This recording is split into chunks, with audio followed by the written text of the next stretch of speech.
In a bar in London, 20 men are about to meet 20 women. First 30 seconds starts now. It's a speed date, and sparks of attraction are soon flying. This guy likes you. But this is no ordinary encounter. He likes her, right? But it's not reciprocated at all, is it? These men and women are taking part in a scientific experiment. All data loaded.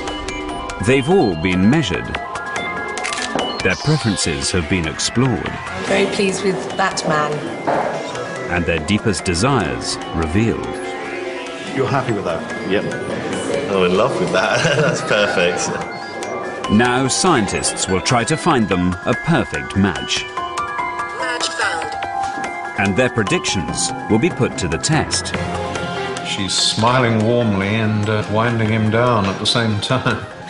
Let that be a lesson to all of us.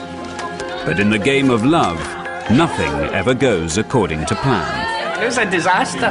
It was a bad gig. I liked him. There's something I got going him.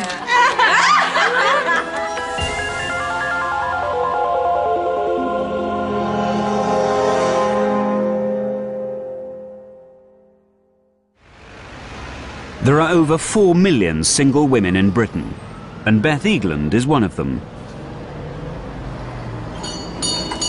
Now she's about to try a new way of finding love. Good morning, Michael Mosley. Beth, hello. Come in. In collaboration with an international team of scientists, we've created a unique matchmaking agency. We've recruited over 100 single men and women to join it. For all of these people, conventional dating has failed. Now they have agreed to put their love lives in the hands of scientists. I'm meeting loads and loads of false women, loads of women who are surface. I tend to meet men that kind of like sap me of my strength as I tell them what to do. I'm unbelievably picky, considering the amount of choice I get, which isn't a lot. The men that I've tended to attract in the past have been pretty much unreliable. For the scientists, these lovelorn people are guinea pigs. They present a rare opportunity to test different theories about the nature of attraction and compatibility. Professor Brown. Hello. This is Beth, and I'll leave you together. He's going to be taking some measurements. Good luck, I'll see you later. Okay, bye for now. Okay, I will take a facial photograph of you, so... One theory, held by zoologist Carl Grammer, is that facial similarity is the key to a successful match. Put your hair back.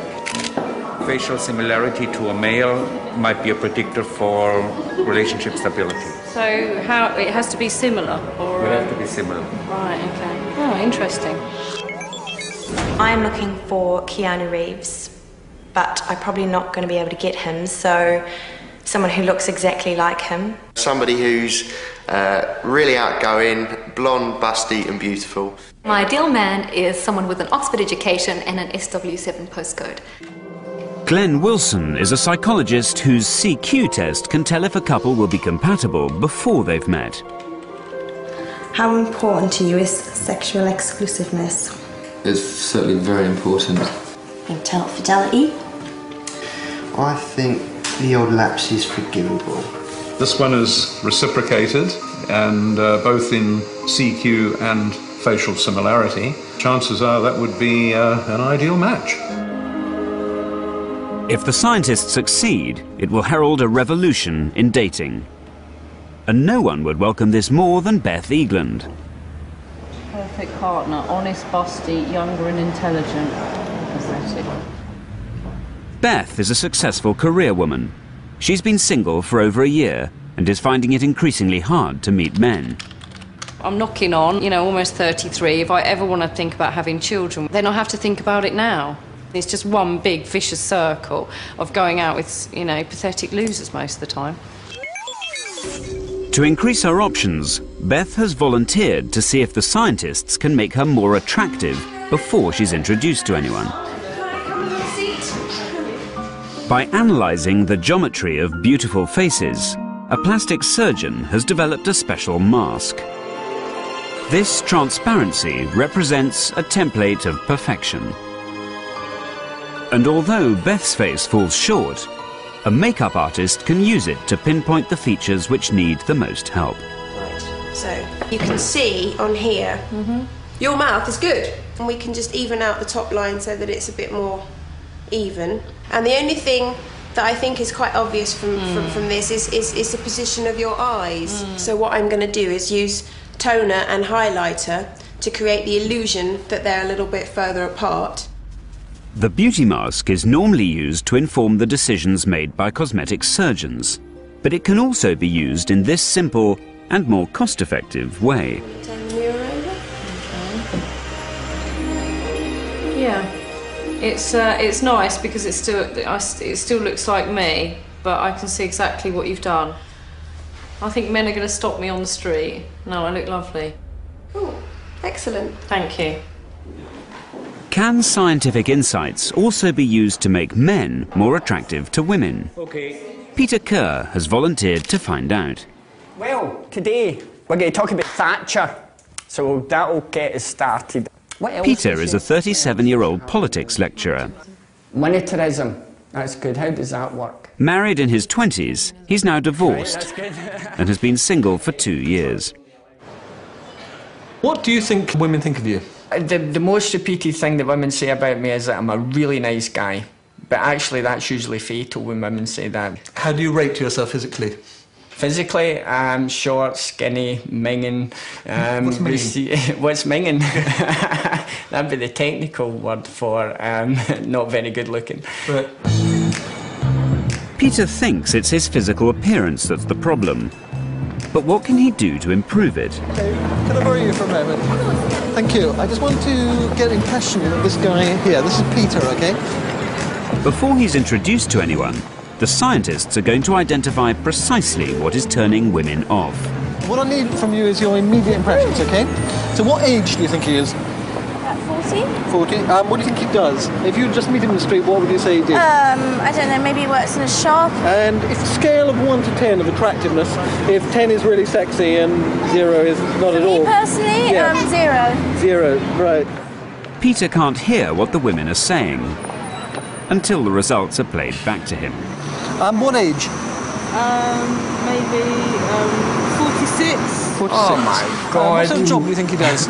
Maybe a window cleaner. Fair enough. On the scale of 0 to 10, where 10 is really, really sexy, where would you put him? -1.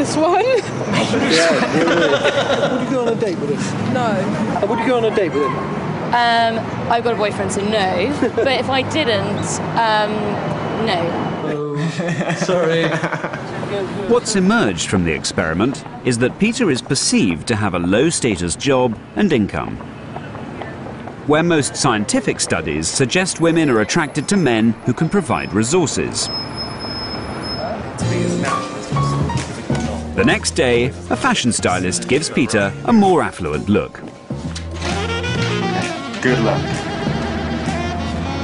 Confident? Very anxious. That was a terrifying experience, so I'm not sure what to expect. Right. Was it more terrifying than yesterday? Much more terrifying, because I knew this time what was coming, and yesterday's feedback was so negative. I was terrified this morning that that was going to happen again. In spite of the scientific research, many women claim that money isn't one of their priorities. I am looking for somebody who's not too bothered by his status in society, not money-driven, More of a tree hugger than a Porsche driver. Someone that's not into cars, expensive cars, football, or money. So will Peter's new look actually make any difference? What do you think he does for work? Businessman. Businessman? Management or something. Oh, that's good. Authority. Professional. Okay. How much do you think he earns? Oh, I think he's earning quite a lot. Quite a bit. Have a guess. 40,000 plus. And on a scale of 0 to 10, how attractive do you think he is? Be honest. 4. You give him a 4, okay? That's 5 up on yesterday. Yeah. What do you like about him? You gave him a 6, which is a pretty good score. What? Overall package is good. Oh, I like that one. Package. Yeah. Quite sexy looking. Yeah, sexy looking, good. You behave. Would you go on a date with him if he asked you to go out? I think maybe, yeah.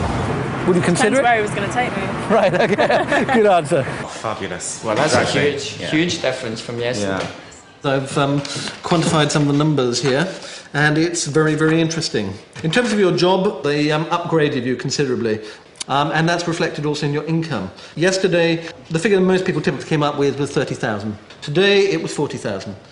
So you have gone up by 10,000. Wow. And a big difference was how attractive they found you. Your average score yesterday was in fact 3.4. Today, you have gone up to 5.8. Yay. Well done. A simple insight into female psychology has made all the difference. Now it's Beth's turn to learn how to manipulate male perceptions. Beth, hello. My name's Adrian Furnham. I'm a psychologist. Hello. This is Gok. He's a Hi, fashion nice to meet you. stylist. Hiya. Have a seat, please. One of my interests is in the science of female attractiveness, and it's something that a lot of male psychologists are interested in. And what we're going to do today is to try and understand how the science, as it's been done, informs us about how you can dress differently to make yourself more attractive to men. The scientists have taken Beth's vital statistics, but which aspects of the female figure are actually the most important to men? What should we work on first? Well, it's breasts, I think. On the breasts. Okay, fine. Is it the breasts? You like the look of those? Yeah, definitely. The legs? That's right. That's yeah. Or the bottom? Yeah, okay, I like that. To find out, the dating agency has conducted a groundbreaking new study into what men find physically attractive. This software allows the men to manipulate female bodies in any way they like. We can increase those to a sort of a size you'd be happier with. Yeah, that's brilliant. Full cut. Yeah. Right, you're happy with that? Yep. With dials to control independently every single body part, each man can create his ideal woman. Oh, no. You like a bit of weight on there. Now, do you like a woman with quite a big bottom? I mean, we can give her the J-Lo bottom. Let's try that. Oh no. Oh my goodness. Okay. I can that's... No. No, you don't like that. Somewhere in the middle, maybe. Okay, a little bit. Okay. Yeah. Okay, that's your ideal woman there, James. Okay. This is the first research of its kind, and it's about to provide a unique insight into what men really want. Oh, in love with that. That's perfect. Well, let's look at the studies. I haven't seen this. It'll be of interest to me as well. Okay. Let's have a look at them. Right, okay.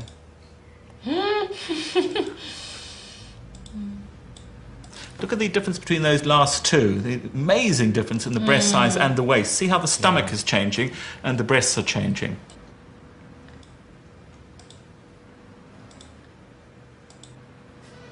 Gosh. Well, that's just ridiculous. Yes. That's Jordan, isn't it? That's anatomically unusual. Absolutely. Professor Furnham now averages out the differences to create the optimally attractive woman. Wait, with bated It breath is exciting, here. isn't it? There she is. Now, what we see from our sample is that they like relatively large breasts. What size do you think she would be? I don't know. Goff, what do you think? I would say she's definitely a 32 on her back, and I think we're looking at a C to a D cup. And what we know is that the average woman, I think, in this country is a 36B. But what's most striking is the hourglass figure, the equivalent of 36-inch hips and a 23-inch waist. Essentially, hip-to-waist ratio is one of the best ways of seeing whether a woman is fertile. It is easier to make babies with somebody with a lower hip-to-waist ratio. And men appear to know this. They appear to find fertile women attractive. Men like curvy women. I mean, that's what it's showing there for me. So how does Beth measure up? And what can the fashion stylist do to help her? To find out, Professor Furnham morphs the ideal woman to Beth's measurements. What you can see quite clearly there is changes in the bust, but very little change in the waist-to-hip ratio, which is not that different from yours. And that's good news. Oh, yeah. Using these insights, Gok dresses Beth to manipulate subtly the perception of her figure. Okay, right then, boys. Okay. Are you ready? We are. Okay. Hey, Michael, good to see you. Thank you, very nice. Right, okay, Beth, do you want to come on out, my darling? Here we are. Right then. What this does, optically, when you look at the dress, is this. A simple necklace. It's got quite a lot going on just there. What we do is when we look at Beth, we gain eye contact, then that's just below. So the first thing we want to look at is our chest area. The belt is meant to accentuate the waist to hip ratio? Yes. If we didn't have this belt area here, which brought in the waist, I'm going to let go and you should just see dramatically what happens. So the one thing that the guys wanted when we saw the reports was that small waist gone. So simply by just putting on just a stretch of material, it's amazing, isn't it? That looks to me as if you got very much nearer to the perfect ideal, which is of course so much more attractive. The makeovers appear to have worked. Meanwhile, a vast amount of data has been processed.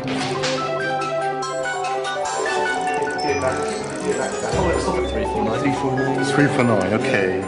And the scientists are preparing for the next phase of the experiment, to predict mutual attraction. We're looking at a number of variables and the way that they combine. There is physical attractiveness, there is similarity to oneself, and the CQ that covers a vast array of personality, social attitudes, and personal preferences.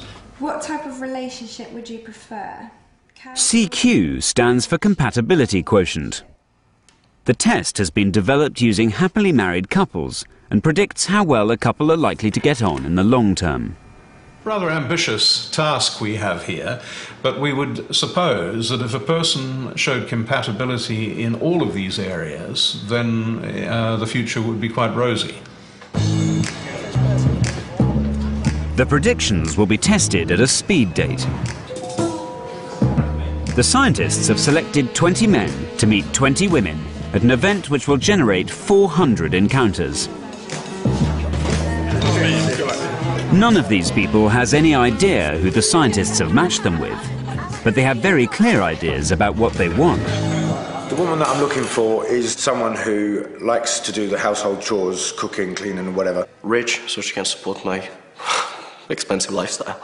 Oh, and she must be interested in sex. Well, she must like sex. When I was, I'm looking for somebody who's not necessarily handsome, but is more striking looking. They don't necessarily have to be mega loaded. I'm not worried about that. I'm not materialistic, although obviously I want them to have a decent lifestyle. I think somebody like Richard Branson, he has all those qualities. As the only woman to have received scientific beauty advice, Beth is in a bullish mood. Looking as hot as I do, who knows what could happen. There might be a marriage proposal by the end, you don't know. But will the makeover give her an edge on the competition? Cheers! Exciting. Looking forward to it? Indeed. Yeah, me too. To bag a man tonight. Peter is feeling altogether more apprehensive. I saw some of the other guys for the speed dating event when they turned up at the measuring day. They all looked younger than me. They all looked much better looking than me and much smoother. So I think I've got absolutely no chance today. I think I'm competing with some quality opposition, but we'll see. Patrick, nice to meet you. The competition will be even stiffer than he thinks. Among the bachelors are 3 men who specialise in the art of picking up women. They've formed a society to pass on this know-how to other men. Never underestimate the power of the ugly girl that is next to her. Never! What you get. Emir is a former city broker. That's why we have wingmen, you know. You can have the wing commander that is going for the main target, then you have the wingman that is going for whatever, just taking care of everybody else. Then you have the kamikaze fighter that is going for the married girl, the ugly guy, or the boyfriend or something, It's just going to crash and burn, he knows that. You can alternate these kind of things, These men have been entered into the experiment as a wild card. Will their techniques give them any advantage? As in a conventional speed date, the men and women meet each other for 3 minutes. Okay, your first 30 seconds starts now. But there is a twist to the proceedings. Each table has been fitted with a gadget which enables the participants to register their positive or negative feelings by turning a dial. Before the date begins, the men and women have been instructed to sit in silence and rate each other from 0 to 100. Carl Grammer thinks that facial similarity will be decisive. People are attracted to other people who look like themselves. Okay, that's it. If you have a partner who is like yourself, you're probably not getting into trouble with him so often, because you will have the same ideas, you share the same values, the same attitudes, and so on. And it looks like that people hope that somebody who looks like themselves also shares the same attitudes, values, and so on. Dr. Grammer illustrates this principle with some well-known couples. Arnold Schwarzenegger and his wife, two very square faces, almost identical, structured, high cheekbones. These two have the same chin, very round faces, with an almost identical nose. This is the same, very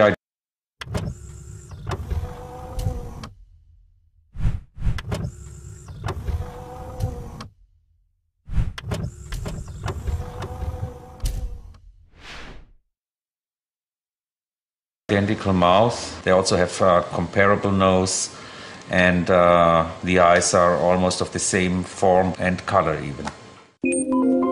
The zoologist believes that there are genetic benefits to inbreeding, and that the men and women with similar faces will find each other the most attractive.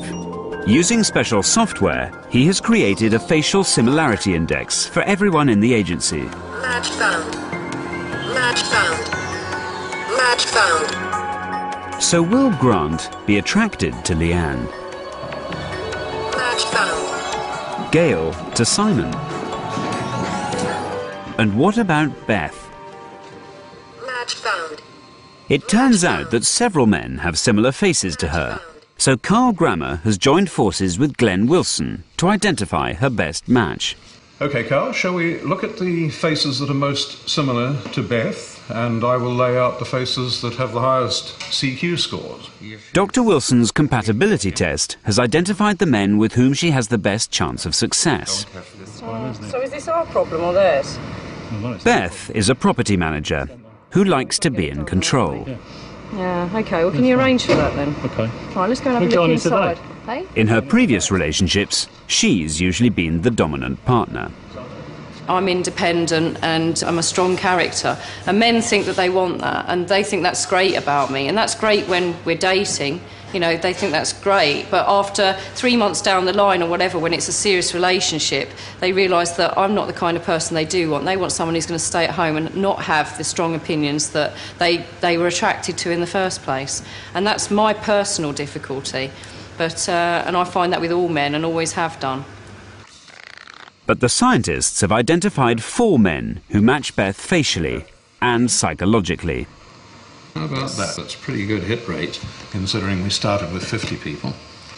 As far as age and height are concerned, it's ideal if the male is about 5 inches taller than the female, which is about the average height difference, and it's also fairly ideal if he is perhaps 4 or 5 years older than she is. We see that on height, 3 of them are taller, so that this one goes out.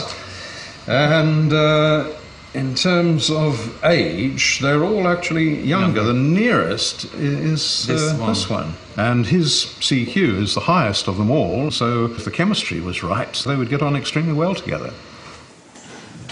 By now, Beth has registered first impressions of 8 men, and she's not easily impressed.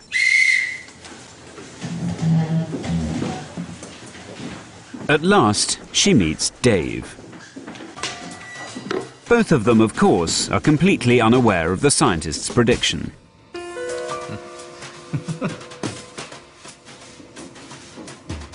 lot of flirtatious signalling going on there.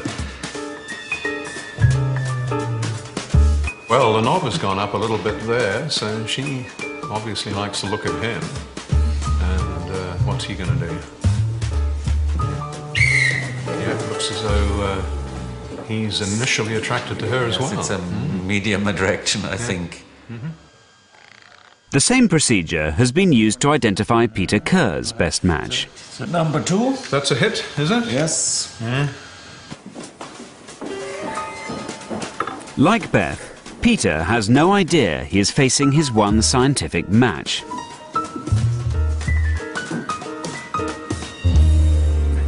She's a good actress. She's smiling warmly and winding him down at the same time.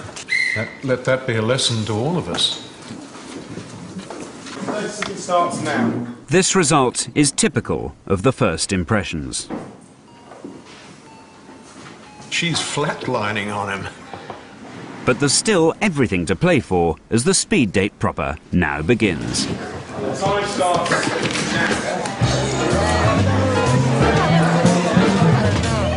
The men and women meet for exactly 3 minutes, after which the men move on to the next table. Please move round. Please remember to reset your dials. Afterwards, these forms will be handed in, and the participants will find out if any of their offers have been reciprocated. It's a hit-and-miss approach to finding love. Wow, this guy likes you. I'm just joking. But sparks of attraction are soon flying. So what's your name? AJ. Simon. Nice to meet you, AJ. So, tell me about yourself. Beth was given high scores on first impressions, but in the 3-minute conversations, she takes a very businesslike approach. So why are you single? Why am I single? Am I going to get to ask you anything? Yeah. If you can get me to shut up, you can ask that. Fire in the question. So why are you here? Why are you here? Well, I'm over 30 and I'm single, and so my biological clock is ticking. Right. And so you're yeah, here I don't know. I'm not desperate. I'm not desperate. But, Cracks are showing already there. It's so good way. So what brings you to speed dating? It's a long story. We've got 3 minutes, so shorten it. Shorten my long story. Condense your story. So how come you stoop so low at speed dating? Do you know What's why? your problem? Look, you're a good-looking bloke. You're young. Slow down a little, Tapsy. Boy, she grills them, doesn't she? It's clear that some people are better at speed dating than others, and knowing how to flirt certainly helps. Yeah, can you do pastries and stuff? Of course. How about massages? Always. Foot massages? Yes. Okay, let's say I'm having a really tough day at work. Okay. So I come rolling into the door and... You want to know? What happens? I would be naked. Okay, good start. Okay. Well, it's easy to see what her appeal to men might be. Members of the London Seduction Society are using a confrontational strategy. So you appear not ever to have a boyfriend just because you can't keep them, or...? No, I just don't appear to like anyone, really. Oh, you're a fussy one. Have you tried girls? Yeah. We understand the game a bit better in the sense that we know that there is about 10 guys that just before us just said exactly the same thing as you, were talking about their jobs and everything. So I was a bit teasing about my job, and when they started asking about it. You're an ass model. Okay. Yes, ass modeling is. That's a good talent, I think. You think? Yeah. And that put them a bit on an edge. So it was a good thing to see them qualify themselves and trying to, oh my god, I need to impress a bit this guy. It certainly does look as though their strategy is to try and put down the woman, lower her self-esteem relative to them, so that they will come across looking big, impressive and dominant. But in fact, the real key to seduction is to make the other person feel good, not to diminish them. Yeah, that's the point. I thought you looked really friendly. I thought you were really friendly. And I felt like a good mouth ones up. Thank you, that is really nice. That is so cool. After a disastrous set of first impressions, Peter's personality is making all the difference. Ask me 3. Genre. Rock. Right, and Chili Peppers are Foo Fighters. Crucial question. Foo Fighters. Really? By far. I can't stand the Chili's. Where's that button? Oh, But can he impress his one scientific match, who scored him 0 in the silent encounters? Very hard to recover from first impressions, so he's got an uphill grind. Well, basically, I'm a university lecturer. University lecturer? Wow, in what? In politics. Oh my god, respect! Oh, no. Respect. It's not all rock and roll, you know. No, that's respect. It's politics. Okay, so he pulled it back a little bit there. She enjoyed the prestige of his occupation and not turned off by his politics yet. Anyway. His status impressed her. You're great, you are. But I wonder what she did with that dial. Oh, I forgot to swim it on. Oh, right. The speed date has nearly run its course. Beth has been unimpressed with almost all of her suitors, and the feeling is mutual. At last she meets Dave, the one man the scientists think is compatible with her. Hi. Hello. Hi, I'm Beth. Oh, I'm Dave. Hi, Dave. So tell me about you. Right, how old are you? You're far too young for me. How old are you? I'm 31. Are you? God, you look so young. How old are you? I'm older than you. Yes, you are. But not Only joking. Excuse me. You don't make jokes like that. Hello, a little bit of action here. He's actually turning up on her. So how old are you then? You don't ask a lady that. 32. 32? Oops, uh-oh. She's put her foot wrong and she's plunged in his estimation, according to the perception analyzer. Let's get off this age thing. Okay. What do you do? I am a director of a software company. Okay.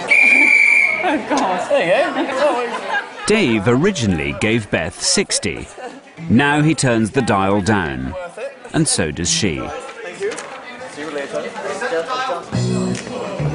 The men and women retire to their respective bars, and the data processing team springs into action.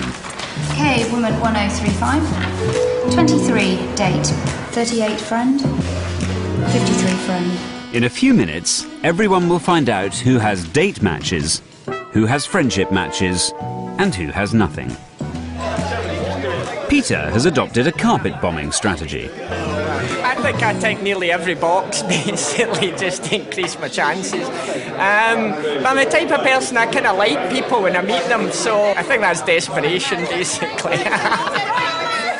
Meanwhile, the women are comparing notes. He was very stylish. He was wearing a jacket and events manager. Yeah, he was gorgeous. He was an arse. He knew it.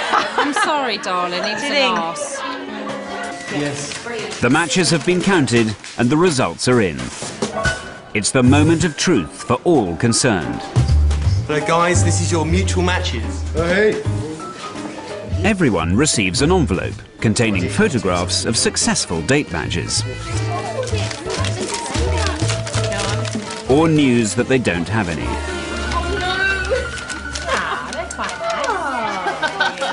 Beth made an offer on just one man. But unfortunately, he's chosen someone else. Fair enough. I liked him. Oh, there's something I got him. Has Peter's strategy been any more successful? Result? She was lovely, yeah. Yeah, I liked her a lot. I can't remember her name, which is hideous, but she was Tracy. I bet everyone's got Tracy, though. That's what happened. Yeah, he's got Tracy, he's got Tracy. We've all got the same women. Clearly, for two of the girls, carpet bombing has worked. But it's AJ who's the winner with a total of 10 dates. Oh well, never mind. Share alike. My tip is to listen to guys and compliment them, because there's always something good about a guy, normally. Yes, I'll be the jigger dancer. There's always something. Oh, bollocks to that. You've got 3 minutes. That's all you've got. 3 minutes. You have to give him something for 3 minutes. They should kiss our fucking feet. So how successful were the 3 members of the London Seduction Society? Hi. The last guy that I saw, I seriously have a pathological hatred for him. Never in a million years would I go out with him. I wouldn't care if he put me as a 0 on his rating. If me and him were the last people alive, there is no way I would go there. The guy is a chauvinist arsehole who loves himself. Nice to meet you. Have their techniques worked on anyone? I didn't take many girls, I suppose. That's already started like a bit of a problem. So, you know, you already reduced your number of matches. It'd be interesting to see how many girls in all ticked me at the end of the day. Man 2013. Emir received 1 offer of a date. He was the only one of the seducers to have done so. 14. Neither. Well, their results are pathetic. Out of about 60 encounters, they get about 1 offer, and that's no great surprise, the way they're messing about there. But it's the moment of reckoning for the scientists themselves. Peter has been handed an envelope identifying his predicted match. And the winner is... Oh, and she was my favourite as well, that one. But she picked everybody apparently. Carl Grammer thought that facial similarity would predict sexual attraction. Sarah was Peter's best match facially and for personality. Now we have reciprocation. So we're really onto something. Unfortunately, it wasn't enough. I thought he seemed a really, really nice guy, but I don't think I was initially attracted to him. And for me, I need to have physical attraction to be with someone. This reaction was shared by all of the couples who were informed of their face match. You might possibly think he was your brother. Yeah. It'd be quite weird for you to date him. I don't want to date my brother, that's the thing. You don't want to date him. No, you can do better than that. Yeah, no, I see you with a tall, dark guy. Yes. In the beginning, we thought on the basis that people who are married are looking alike, that sameness or likeness would predict sexual attraction. This was apparently not the case in the data. Actually, the opposite came around, that dissimilar people make the dates together. So we have to revise our theory. This facial prediction has failed spectacularly. But first impressions were decisive. The perception analyzers show that men and women who decided to date had made up their minds within seconds. Come on, grapple with it. With few exceptions, the 3-minute conversation made no difference at all. Clearly, looks are all important. But it's not the face, it's the body that counts. In terms of physical attractiveness, there were two very important physical factors that made all the difference. They were different for men than for women. For men, the factor that blew all the others out of the water was waist-to-hip ratio. Waist-to-hip ratio is the size of the waist in relation to the hips, and is a reliable indicator of fertility. Well, let's go for the curvaceous. On the software, the men had created women with hourglass figures, a caricature of the female form. And at the speed date, women whose figures most closely resembled this ideal got the most offers of dates. So how much did male physique matter to women? So this is his muscle. To about there, yeah, Yep. I think, yeah, I quite like my To about hips, there. yeah. The women also went to considerable lengths to specify their ideal body types. It's a little bit smaller. Well, actually, no, a bit bigger. That's nice. So, happy? Yeah, I'm happy. Okay. He looks nice. Right. And this is what they found optimally attractive. Let's have a look. But at the speed date, there was no relationship between this figure and the body shapes of the most popular men. For women, it was height. Women wanted tall men. They were less interested in all the other possibilities of male shape. It was height that was the most important physical attractiveness feature for men. The two most popular men, both over 5'11", got 30 offers of dates between them. Tall is good. Tall is healthy. Tall is successful. So don't bother about going to the gym. Don't bother about putting on new flashy clothes. Be tall. With the speed date over, the men now come to the women's bar to meet them informally. Do you not like those two? The experiment has shown that attraction is driven by physical attributes, which have little to do with similarity or compatibility. Oh, I want to shake him. This isn't your type. He's got a shirt and a pinstripe shirt. Yeah, I know. I don't like him as a person. He's not your type. Well, I would shake him. Yeah, me too. I reckon we have a little snog. Believe it or not. But there is one scientist who did succeed in predicting facial attraction. Here we are concerned with your facial preferences for male faces. And Dr. Fink's morphing device replicates the effect of sex hormones in the face, moving from extreme female to extreme male. Everyone in the agency was asked to select the most sexually attractive face. So there. Right, okay, this is frame number 287. I think this face tells me that he's not good looking enough to be unapproachable, Yeah. but he is good looking, so I would approach him. Right. This kind of face you have selected is rather the so-called good father face. Someone who is bringing resources to your children. Rather a long-term mate and not a short-term mate. Then, everyone's face was matched to the face morph and given a masculinity or femininity rating. Beth was matched to frame 1096. What Dr. Fink found was a clear attraction of opposites. Males with very masculine faces preferred females with very feminine faces, and vice versa. Are we going to kiss pretty soon? Yeah. When we have the drink? Yeah. Maybe. You won't be able to say no.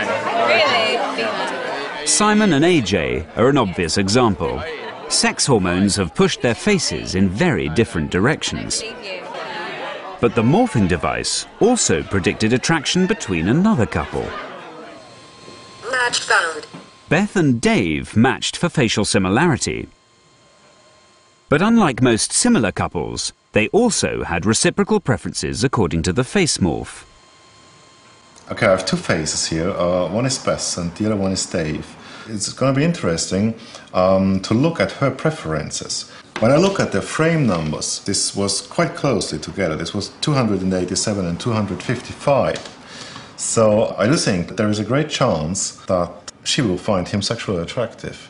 When I compare her face with regard to her femininity, she has been given the number 1096. What he likes is 1098. So I would say, just from the femininity scores, this is exactly his woman. And I think there is a chance for him to get her. I do really think so, yeah. By now, everyone has been informed of the scientific predictions, and Beth and Dave are discussing theirs. In the compatibility ratings, we're 127. A married couple, on average, is 116. So we match scientifically, facially and mentally. Really? Yeah. So I'm suggesting we elope and just try it out. Okay. I mean, I thought you were an arse, and I did write that on my paper. But now I've spoken to you again, you're actually quite nice. I mean, I think you're attractive, and I find you attractive. Well, I think I was quite right with my prediction. I'm not only surprised, I'm really happy. I think they should pay me a lot of money, yeah? But I'm an arse. You're not an arse. I'm retracting my statement. Look, this is why we're compatible, because we're having an argument like we're married.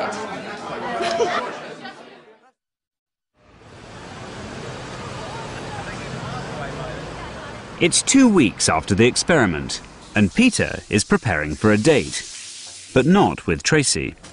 Well, it turns out I got 2 matches that night, but on the night I thought I only had 1. Later I found out that there was actually a clerical error, and Leanne had matched me, and I had matched her, and Leanne's my girl for this evening. At the speed date, he wasn't Leanne's top choice.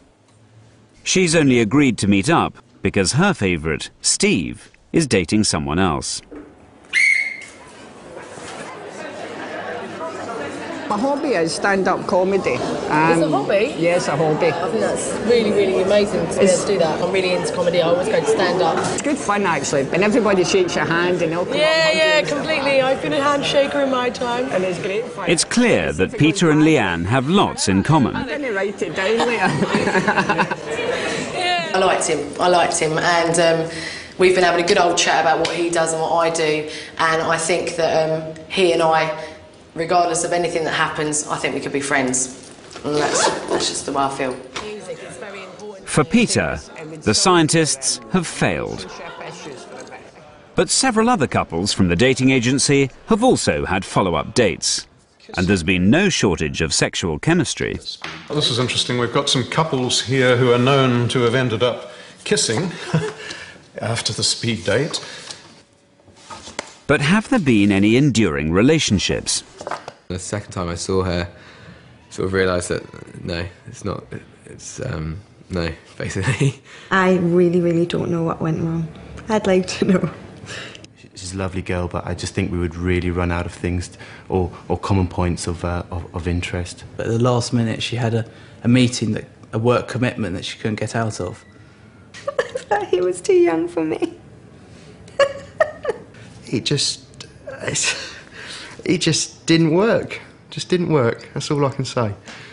What we know from this study, in fact all our experience, is that the immediate chemical attraction is of priority for most people, they're not necessarily interested in their CQ scores with other people at all. That's way too far in the future for them even to consider. But it's a little bit like taking out pension plans. Maybe it's something you ought to think about, because the long term does matter.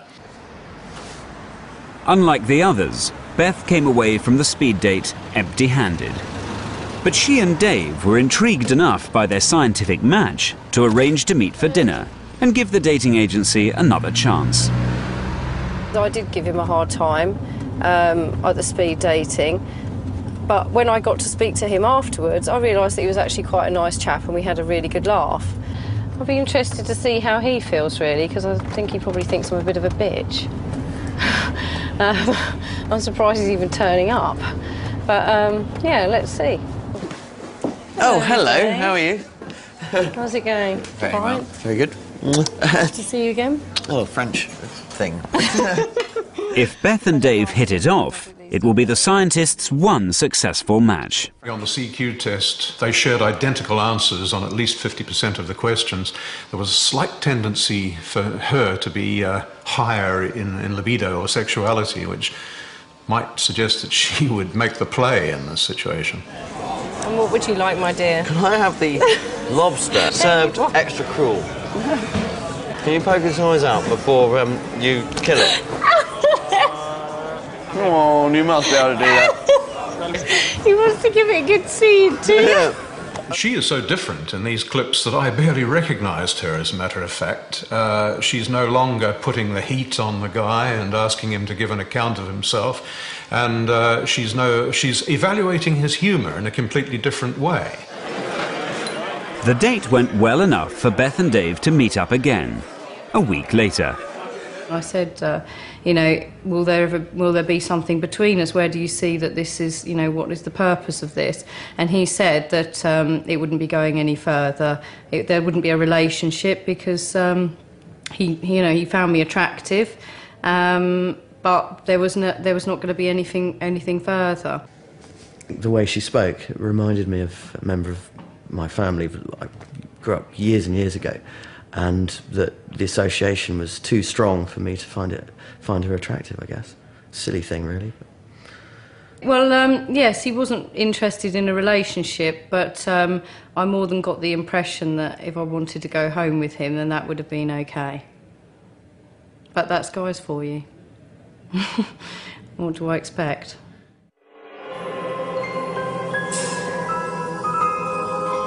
The world's first scientific dating agency has ended in failure. These scientists hoped that their combined efforts could achieve a revolution in dating. But not one relationship has been forthcoming. Could it ever have succeeded? We know that many of the people who saw each other haven't really liked each other and they haven't maintained a long-term relationship. So the question is why? And the answer, I think, lies in the fact of too many variables. And I think they are idiosyncratic and they come often from early childhood. And they have a very powerful impact early on in the relationship. And so we've got a lot out of this study. There'll be a lot of scientific papers with this wonderful database we have. But to say that the ability to design a scientific dating agency is just around the corner is, I'm afraid, not true. As 100 men and women return to conventional dating, at least some of them are in a positive frame of mind. OK, thank you very much. Yes, now I do politics jokes. Here's the thing, right? Do you know that more people voted in Big Brother than voted in the last election? Do you know that? At the speed dating event, I didn't expect to get any matches, and I was really pleased that I actually got 2. And a date came out of it, and that gave me a bit of, you know, confidence. I mean, if I'd come away without any matches and without any date, I would have been, you know, I would have been feeling pretty bad. But 2 out of 20, I reckon, is a good ratio. And I actually feel quite confident coming out of this, and I know a bit more about myself.